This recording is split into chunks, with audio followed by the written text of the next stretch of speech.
سەبارەت بە گفتوگۆکەمان کە گفتوگۆمان لەسەر وەزعی داهاتووی عێراق و بە تایبەتیش ئەو خۆپیشاندانانی شیرینیەکان کە بڕیارە سبەی ئەنجامی بدەن گفتوگۆ لەگەڵ بەڕێز دکتۆر عوسمان عەلی سەرۆکی سانتەری تاسک بۆ لێکۆڵینەوەی استراتیژی جارێکی دیکە سڵاوت دەبێت دکتۆر بەخێر بێیت. سبەی شیرینیەکان خۆپیشاندان ئەنجام دەدەن. کازمی سەرۆکوەزیرانی عێراق لە بەیاننامێکدا بڵاوی کردوێتەوە دەڵێت بە خۆپیشاندەران دەڵێت ئاگاتان لە مڵکی گشتی بێت، ئاگاتان لە دام و دەستگاکانی دەوڵەت بێت، هێمنانە خۆپیشاندانەکە بکەن و بە هێزە ئەمنیەکانیش دەڵێت چاوتان لە خۆپیشاندەران بێت، ئاگاتان لێیان بێت بەپێی یاسا و دەستور مامەڵەیان لەگەڵدا بکەن.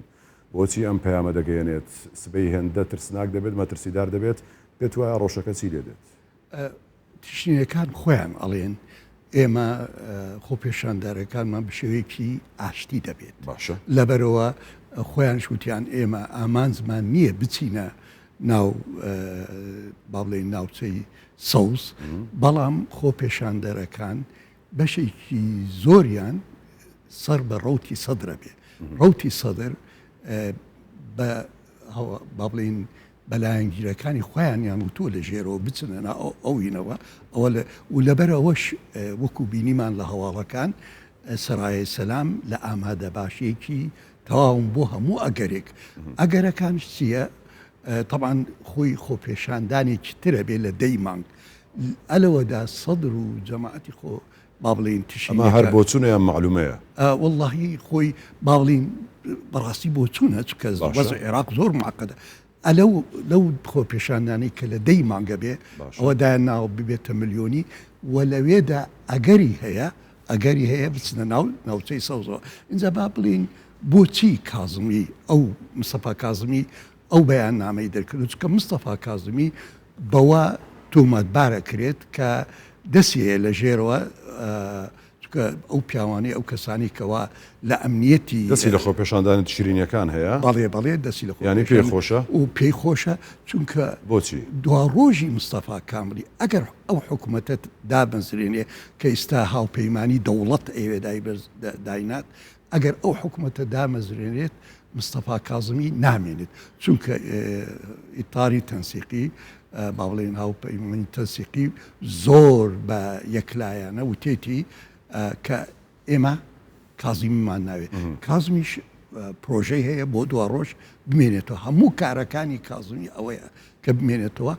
و کوتلەی تەیاری ئەوە نازانێت با ئەوە ئەزانێت لەبەرەوە ئەگەر سێری خۆپیشاندانەکانی تر بکەین لە ناو پەرلەمانە کازمی با بڵێن بە عەرەبیەڵێن بە تەوااتە بە یارمەتی لە ژێرەوە مەجای دا پێیان بێنە ناو پەرلەمانەوە بەڵام دوای کێلایانیدا دوای ڕۆژی دیکە ئەو مەجاالە دیسان دەداتەوە بەم خۆپیشاندەرانە بێنەوەنی و پەرلەمانەوەکوی کە باسی دەکەیت پێی ئەچێت بەیانی خۆی لە سیاسەتتا زۆر ئەگەرێ زۆر شتێ ئێمە نایزانین بەڵام ئەوەی کە زۆر ڕوونە و وەکولی لای هەموو لایەک ئەوش ئەوەیە بنبەستێک هەیە بنبەستە سیاسەکە ئیتاری تەنسیقی زۆر بە وەکوڵی زۆر مسڕە لەسەر سوورە لەسەر ئەوەی کە حکوومەت تشکیلکە بێ سەدرەکانش ئەوە بە هیچ جۆرێکان تشکیلی بکات چاوەڕێ ڕازیکردنی یعنی لە هەوڵی ئەوەیە سەدر ڕازی بکات ئەوە لە سەدر خۆی زۆر باوەڕی بەخۆیەتی بێنەوە شەقامی هەیە و سەرایی سەلامی هەیە ئەتوانێت بە ئاسانی ئەم کارە بوستێنێ پێرە کە پەرلەمان دانیشت سەرایی سەلام لیانیدا لە پەرلەمانیدا و بە ئاشکراش پرسیارەتی خۆی پێشاندا لەبەرەوە کازمی و سەدر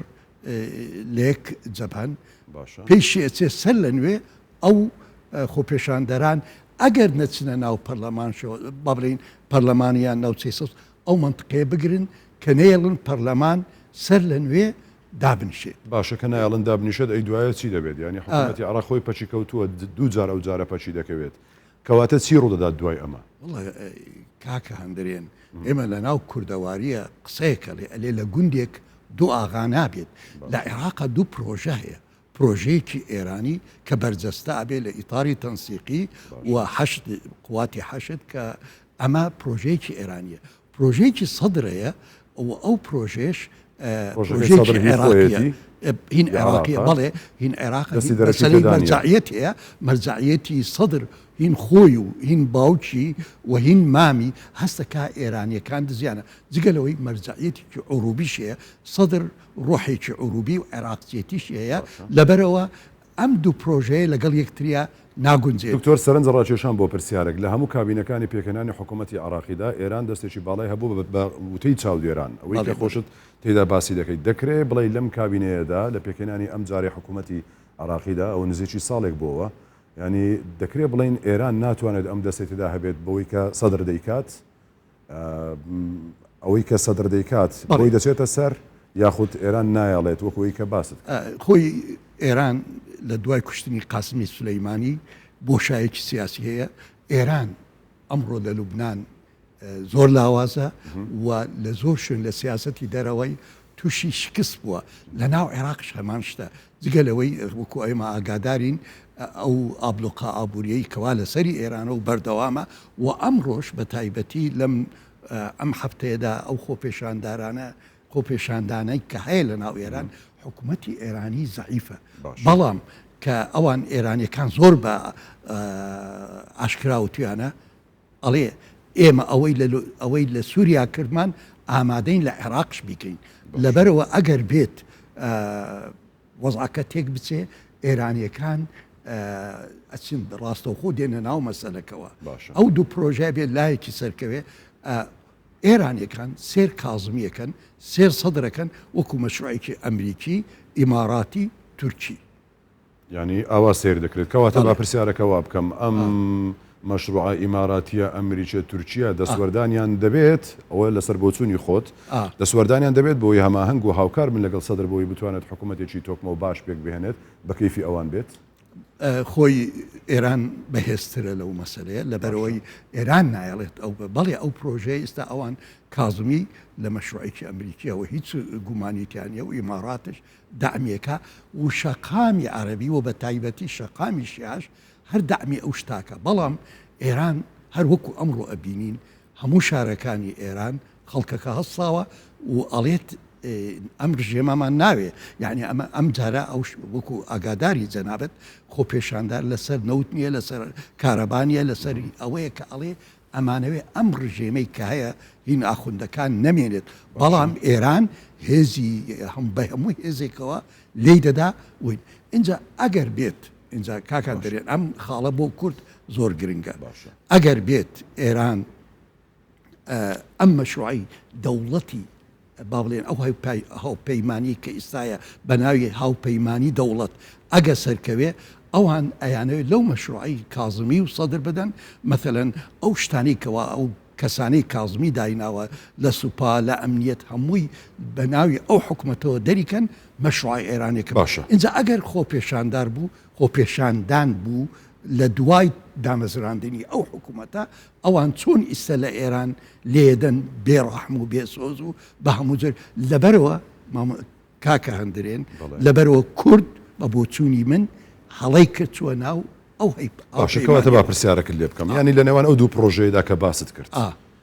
کورد لەکوێ ئەم پرۆژێدا لەکوێ پێکەنانی حکوومەتی نوێی عراقیدا یاخود بە شێوەیەکی دیکە پرسیارەکەم کەم لە نێوان ئەم ململانەی نێوماڵی شیعە کورد چی بکە لەو حاڵەتەدا وڵی خۆی من شتێکم نووسی بە پێشستا ئەوەی کردووی لە پێشەوە زۆر زۆر باشتر بوو بەڵام ئێستا ئەزمون وامان پێڵێ کە سەرکردایەتی کورد لەگەڵ سەدر بوو هەرێم کەوتە زەر درۆن و موشکی ئێرانی و زەخت لە محکمەی فدرالی ئەوە هەڵە بوو ئێستش کە چۆتە ناو تەحالفەوە ئەمە هەڵەیە بۆچی چونکە ئەوانەی لەم مەشروعان با بڵێن ئیتاری تەنسیقی مالکی محەممەد شیع سوودانی کە هەڵبژێر دەرێ ئەوانە ئەوە پیاوی مالکیە پیاوی ئێرانە لەبەرەوە ئەمان بێنە سەر حکم ئەگەر حکوومەتەکە بتوانن تشکیل بکەن چۆن لە 2010 مالکی 12 نقاط بەڵێنی دایە کاک مەسعود مەشروع پێڵێن پەیماننامەی هەولێر هیچی جێبەجێ نەکرد ئێمە بە عەرەبی ئەڵێن ئەوە مجرب لا يجرب ئەوانەی کەوا تاقی کراونەتەوە نابێت تاقی بکرێنەوە مەشروعی سەدر هەرچەندە مەشروعی سەدرش هەر مەشروعێکی دەوڵەتێکی تۆتالیتارنی شیعەیە بەڵام لەم بارودۆخەدا باشترین شت بۆ کورد بڵێ ماڵی شیعە بڕۆن ئێوە خۆتان